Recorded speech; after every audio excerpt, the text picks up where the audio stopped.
Hello, my wonderful, wonderful people, and welcome back. So you have just seen my day at the zoo here in Taipei, and I thought I would talk a little bit about it because, well, I've been to quite a few zoos in the last almost year. And this one was, in a way, kind of special.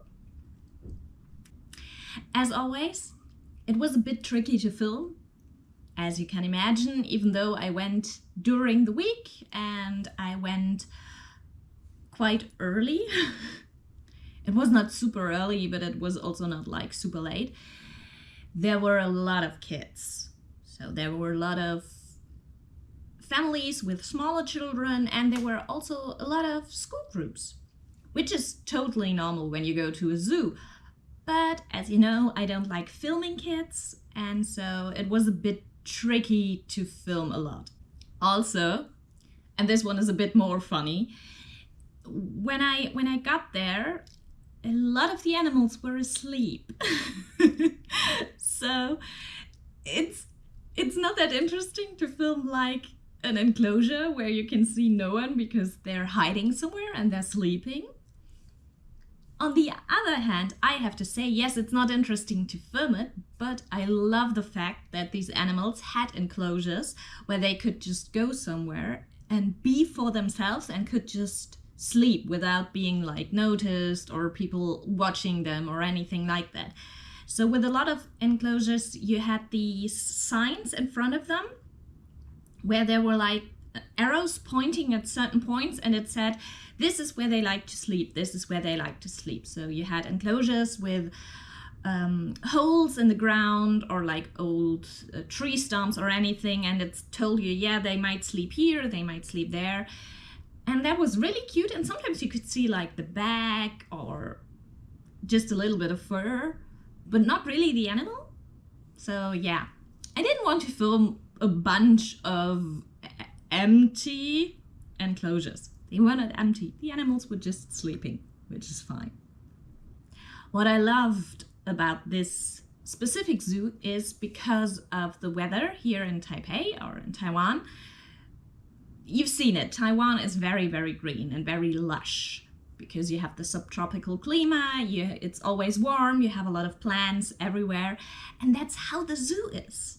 So you have a lot of enclosures that are filled with flowers, or with, not flowers, with plants that are local to here and that are easy to grow. And there's plants all around the zoo, which is so pretty. So you feel like walking through a jungle, even though you're in a zoo. And a lot of the enclosures are very filled with different kinds of plants, which I thought was lovely. On the other hand, they were not really the largest enclosures, so I think the zoo is probably not that new. So a lot of the enclosures are still a bit small for my liking.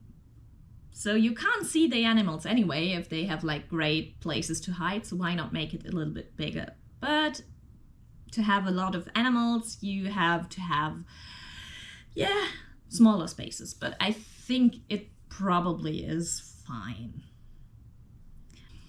Two of the main attractions probably were, one, the koalas, which were super cute, and they just need one tree to sleep on. And that's what they did. You had these tiny little teddy bears sitting on their trees and sleeping, as they all do.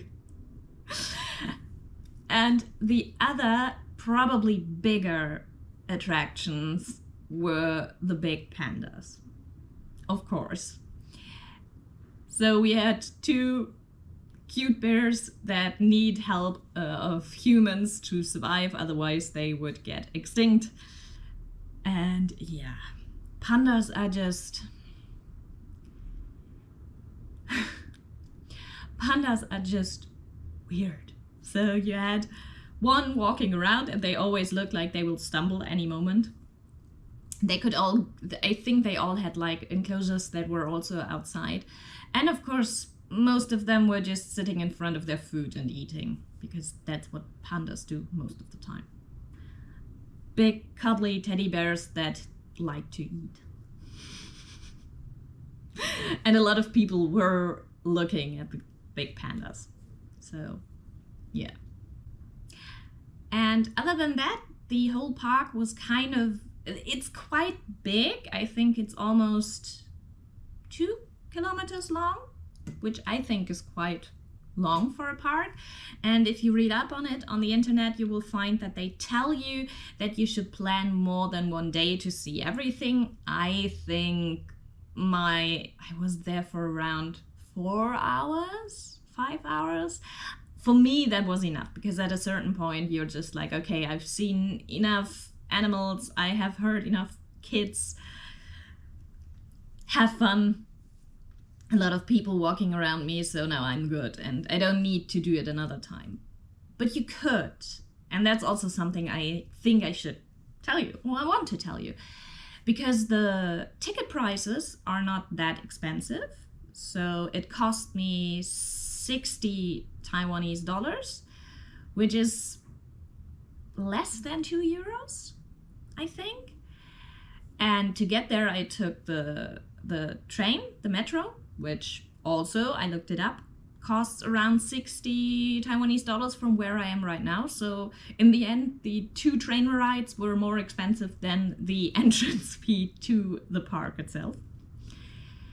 And also, while I was in the park, I decided, okay, I want to eat something, so I got myself some fries. And they were also like, I think they were like 120, which should be around 3 euros. So I think the fascinating thing is, we all know that zoos are very family oriented. So, you know, it's something where you go with your family. If you have small children, if you have bigger children, until a certain point when they no longer want to go out with you, you can take kids there. But whenever I think of zoos in Germany, I know that going there is so freaking expensive that you really have to plan for it. It's like a trip to Disneyland almost.